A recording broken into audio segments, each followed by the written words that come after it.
வணக்கம். புதுச்சேரியில் புகழ்பெற்ற பாரதி பூங்காவில் போட்டோ ஷூட் மற்றும் வீடியோ எடுக்க ரூபாய் 500 கட்டணம் செலுத்த வேண்டும் என புதுச்சேரி நகராட்சி நிர்வாகம் சார்பில் அறிவிப்பு பலகை வைக்கப்பட்டுள்ளதால் சுற்றுலா பயணிகள் மற்றும் புகைப்பட கலைஞர்களிடையே அதிர்ச்சியை ஏற்படுத்தியுள்ளது. அழகிய சுற்றுலா தலமான புதுச்சேரிக்கு பல்வேறு நாடுகளில் இருந்தும் மற்றும் பல மாநிலங்களில் இருந்தும் சுற்றுலா பயணிகள் புதுச்சேரியின் அழகை ரசிப்பதற்கு படையெடுத்து வருகிறார்கள். மேலும் புதிதாக திருமணம் செய்பவர்கள் மற்றும் பல்வேறு விசேஷங்களுக்கு போட்டோ ஷூட் எடுக்க விரும்புபவர்கள் புதுச்சேரிக்கு படையெடுத்து வருகிறார்கள். அவர்கள் பிரெஞ்சு கலாச்சாரம் உள்ள பாரம்பரிய கட்டிடங்கள் மற்றும் நினைவு சின்னங்கள் முன்பும் நின்று அழகிய கலைநயம் மிக்க போட்டோ ஷூட் மற்றும் வீடியோ எடுத்து வருகின்றனர். இதன் ஒரு பகுதியாக புதுச்சேரி கடற்கரை சாலை அருகே உள்ள மிகவும் பிரபலமான புகழ்வாய்ந்த பாரதி பூங்காவிலும் பல்வேறு தரப்பு மக்கள் போட்டோ ஷூட் எடுத்தும் செல்ஃபி எடுத்து மகிழ்ந்து வருகின்றனர். இந்த நிலையில் தற்பொழுது பாரதி பூங்காவில் போட்டோ ஷூட் மற்றும் வீடியோ எடுக்க நகராட்சியில் வருவாய் பிரிவை அணுகி அனுமதி பெற வேண்டும் எனவும் ரூபாய் 500 கட்டணம் செலுத்த வேண்டும், அப்போதுதான் அனுமதி வழங்கப்படும் என்று பாரதி பூங்காவின் நுழைவாயில் முன்பு நகராட்சி சார்பில் விளம்பர பலகை வைக்கப்பட்டுள்ளது. நகராட்சியின் இந்த திடீர் அறிவிப்பு சுற்றுலா பயணிகள் மற்றும் புகைப்பட கலைஞர்களிடையே அதிர்ச்சி ஏற்படுத்தியுள்ளது.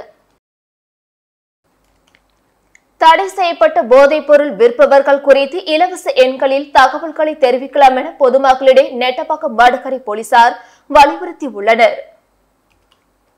நெட்டப்பாக்கம் காவல் நிலைய எல்லைக்குட்பட்ட கிராமங்களில் நெட்டப்பாக்கம் மற்றும் மடுக்கரை போலீசார் போதைப் பொருள் குறித்த விழிப்புணர்வு கூட்டங்களை நடத்தி வருகின்றனர்.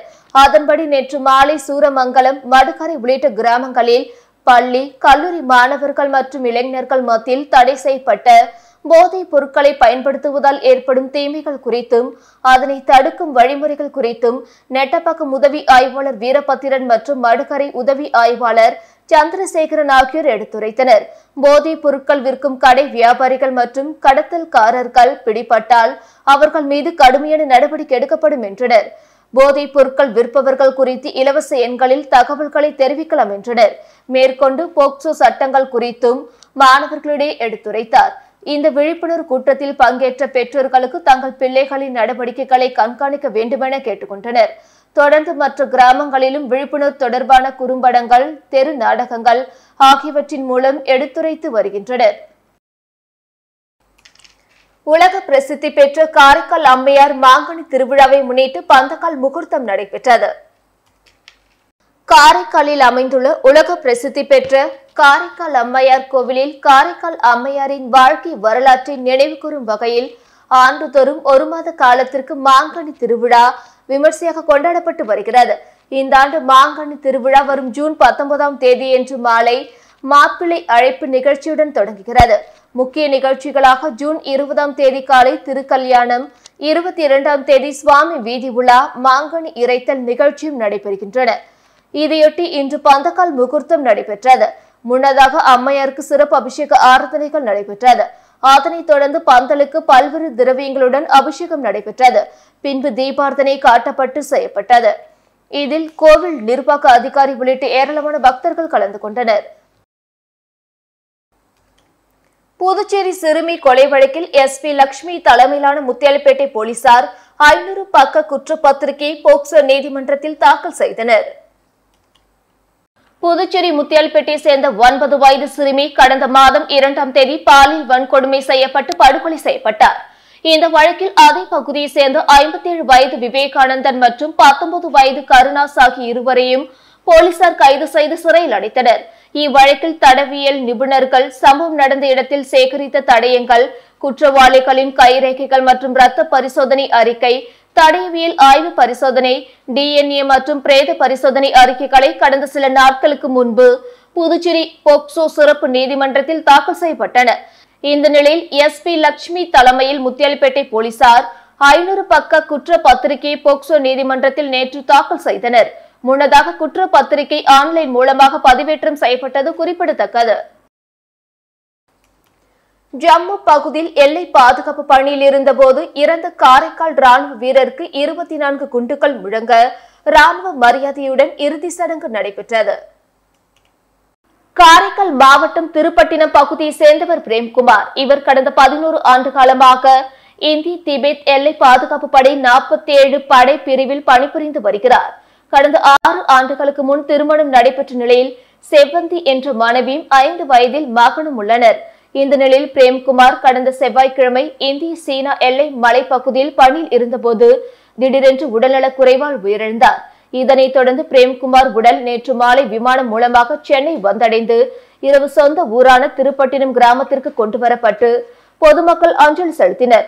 இன்று காரைக்கால் மாவட்ட துணை ஆட்சியர் வெங்கடகிருஷ்ணன், மாவட்ட காவல் கண்காணிப்பாளர் சுப்பிரமணியன் ஆகியோர் அரசு சார்பில் ராணுவ வீரர் பிரேம்குமார் உடலுக்கு மலர் வளையம் வைத்து மரியாதை செலுத்தினர். அதனைத் தொடர்ந்து அவரது உடலுக்கு ராணுவத்தினர் சார்பில் தேசிய கொடி போர்த்தப்பட்டு இறுதி ஊர்வலம் புறப்பட்டது. தொடர்ந்து போலகம் கட்ட வெள்ளை மரக்காயர் தோட்டத்தில் அவரது உடலுக்கு 24 குண்டுகள் முழங்க ராணுவத்தினர் இறுதி மரியாதை செலுத்தினர். புதுச்சேரி உழவர்கரை புனித ஜெயராக்கினி அன்னை ஆலயத்தின் 309ஆம் ஆண்டு பெருவிழா கொடியேற்றத்துடன் தொடங்கியது. புதுச்சேரி மாநிலம் உழவர்கரையில் பழமை வாய்ந்த புனித ஜெயராக்கினி அன்னை ஆலயம் உள்ளது. இந்த ஆலயத்தின் 309ஆம் ஆண்டு திருவிழா இன்று காலை கொடியேற்றத்துடன் தொடங்கியது. இதையொட்டி சிறப்பு திருப்பலி நடத்தப்பட்டு புனித ஜெயராக்கினி அன்னையின் திருக்கொடி ஊர்வலமாக எடுத்து வரப்பட்டது. பின்னர் ஆலய பங்குத்தந்தை பால்ராஜ் தலைமையில் கொடிக்கு சிறப்பு பூஜை செய்யப்பட்டு ஆலய கொடிமரத்தில் பெருவிழா கொடி ஏற்றப்பட்டது. அதனை அடுத்து நவ நாட்களில் தினம்தோறும் காலை மாலை திருப்பலிகள் நடைபெற உள்ளன. 13ஆம் தேதி பெருவிழா ஆடம்பர தேர்பவனி நடைபெற உள்ளது.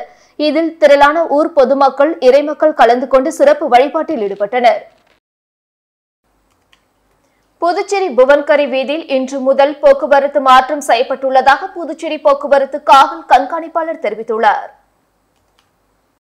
இது தொடர்பாக புதுச்சேரி போக்குவரத்து வடக்கு மற்றும் கிழக்கு காவல் கண்காணிப்பாளர் வெளியிட்டுள்ள செய்திக்குறிப்பில், புதுச்சேரி பொதுப்பணித்துறை சார்பில் புவன்கரை வீதியில் சாலையின் குறுக்கே அய்யனார் கோவில் தெருவுக்கு அருகில் யூ வடிவ வாய்க்கால் அமைக்கும் பணிகள் இன்று 3ஆம் தேதி முதல் நடைபெறுகிறது.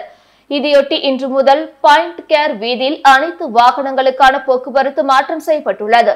அதன்படி புதுச்சேரி முதலியார்பேட்டை எம்சன் முகம் சாலையிலிருந்து புவன்கரை வீதி வழியாக நெல்லித்தோப்பு நோக்கி செல்லும் வாகனங்கள் மேற்படி பணி நடக்கும் இடத்தை அடைந்து வலதுபுறம் திரும்பி பிராமினால் வீதி வழியாக பாண்டி கடலூர் சாலை வழியாக செல்லவும் மற்றும் இடதுபுறம் திரும்பி அன்னை சிவகாமி பள்ளி சாலை வழியாக நூறடி சாலையில் செல்ல வேண்டும். அதேபோன்று நெல்லித்தோப்பு சந்திப்பிலிருந்து புவன்கரை வீதி வழியாக மரப்பாலம் நோக்கி செல்லும் வாகனங்கள் மேற்படி பணி நடக்கும் இடத்தை இடதுபுறம் திரும்பி ஆலை வீதி வழியாக பாண்டி கடலூர் சாலையில் அடையவும், மேலும் வலதுபுறம் திரும்பி அனிதா நகர் சாலை வழியாக 100 அடி சாலையில் செல்ல வேண்டும். எனவே பொதுமக்கள் மற்றும் வாகன ஓட்டிகள் இந்த தற்காலிக போக்குவரத்து மாற்றத்துக்கு ஒத்துழைக்குமாறு கேட்டுக் கொள்ளப்படுகிறார்கள். மேலும் முதலியார்பேட்டை ஆலை தெரு, பிராமினால் வீதி, அனிதா நகர் சாலை மற்றும் சிவகாமி அரசு பள்ளி சாலை ஆகிய சாலைகளில் தங்களது வாகனங்களை நீண்ட நேரம் நிறுத்தாமல் ஒத்துழைக்கும்படி கேட்டுக்கொள்ளப்படுகிறது என்று அதில் கூறப்பட்டுள்ளது. புதுச்சேரியில் +2 தேர்வு முடிவு வெளியானவுடன் நீட் அல்லாத இளநிலை பாட பிரிவுகளான பொறியியல், கலை, அறிவியல் மற்றும் உயிரியல் சார்ந்த படிப்புகளுக்கு விண்ணப்பம் பெற சென்டாக் நிர்வாகம் முடிவு செய்துள்ளது.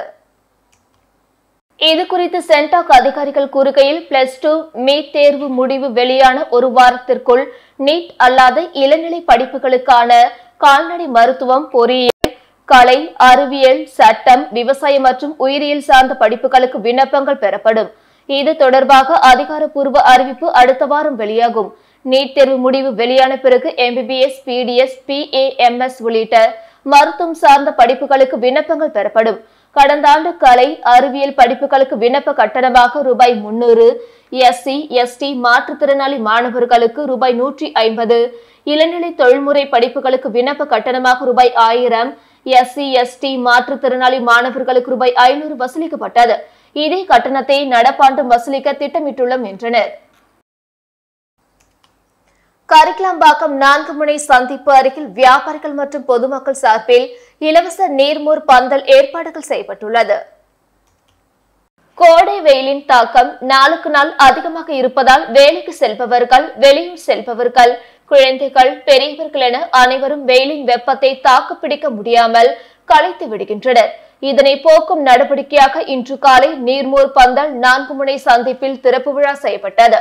இவ்விழாவில் பொதுமக்கள் அனைவருக்கும் இளநீர், மோர், தர்பூசணி மற்றும் வெள்ளரிக்காய் என அனைத்தும் வழங்கப்பட்டது. இதன் மூலம் வெளியூர் பயணிகள் மற்றும் பொதுமக்கள் பயன்பெறுவார்கள். இவ்விழாவில் சிறப்பு அழைப்பாளராக கரிக்கலாம்பாக்கம் ஆரம்ப சுகாதார நிலைய மருத்துவ அதிகாரி திருமலை சங்கர், உதவி ஆய்வாளர் பெரியசாமி மற்றும் ஊர் பிரமுகர்கள் சேகர், சங்கர், நடராஜ், குமரேசன், ஏழுமலை, ராஜாராம், மகாலிங்கம் மற்றும் வேல்முருகன் ஆகியோர் கலந்து கொண்டனர். திண்டிவனம் அன்னை சமுதாய கல்லூரி சார்பில் பட்டமளிப்பு விழா மற்றும் ஆண்டு விழா நடைபெற்றது. திண்டிவனம், விழுப்புரம் மற்றும் மரக்காணம் ஆகிய பகுதிகளில் அன்னை சமுதாய கல்லூரி செயல்பட்டு வருகிறது. இதில் 300க்கும் மேற்பட்ட மாணவர்கள் டிப்ளமோ நர்சிங் மற்றும் ஹோட்டல் மேனேஜ்மெண்ட் துறையில் பயின்று வருகின்றனர். இவர்களுக்கு திண்டிவனம் தனியார் திருமண மண்டபத்தில் பட்டமளிப்பு விழாவில் மாணவர்களுக்கு பட்டங்கள் வழங்கப்பட்டது. அது மட்டுமல்லாமல் ஆண்டு விழாவில் கலந்து கொண்ட பெற்றோர்களுக்கு பாதை பூஜை அவர்களது பிள்ளைகளின் கைகளால் செய்யப்பட்டது. இதில் சிறப்பு அழைப்பாளராக நக்கீரன், இதழ் ஆசிரியர் நக்கீரன் கோபால், பேச்சாளர் சக்தி, அமலாக்கத்துறை இணை இயக்குநர் சரவணகுமார், திண்டிவனம் அரிமா சங்கத்தின் மாவட்ட தலைவர் கல்கண்டு சுந்தரம், தமிழ்தாய் நடுநிலைப்பள்ளி தாளாளர் பூபாலன் கலந்து கொண்டனர்.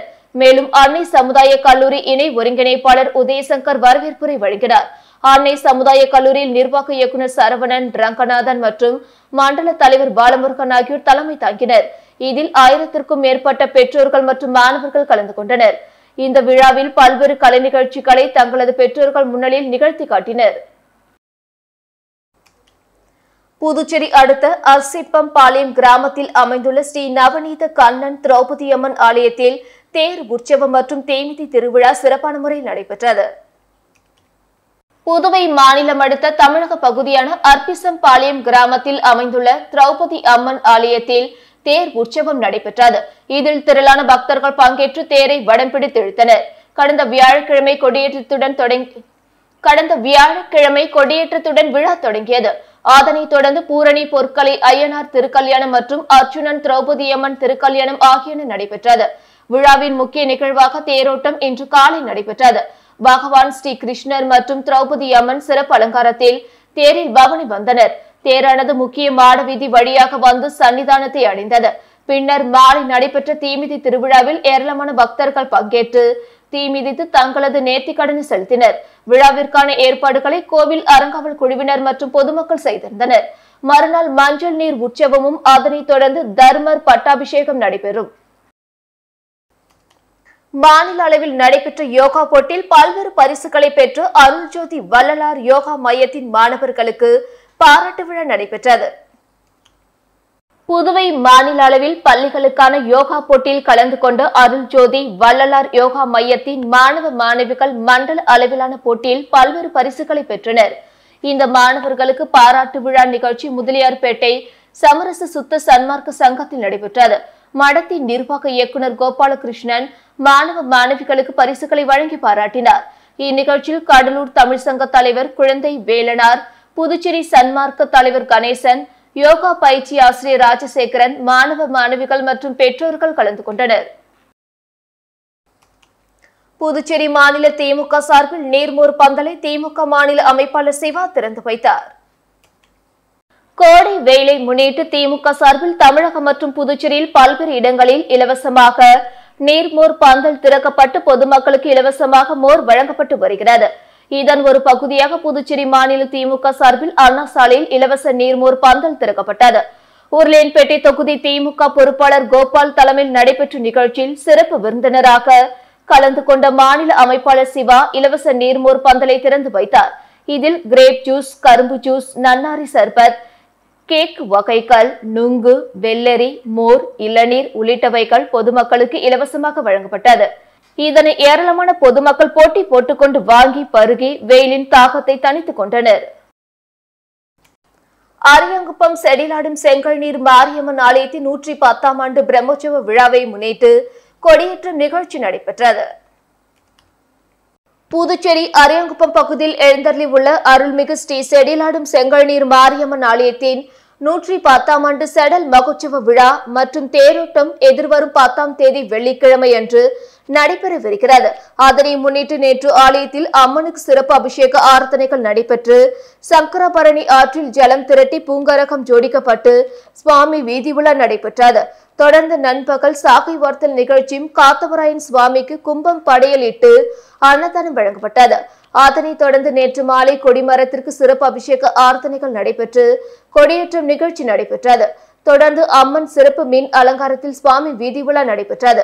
இந்நிகழ்ச்சியில் முதல் நாள் உற்சவமாக அரியங்குப்பம் சலவை தொழிலாளர்கள் சமுதாயத்தினர் உபயமாக செய்திருந்தனர்.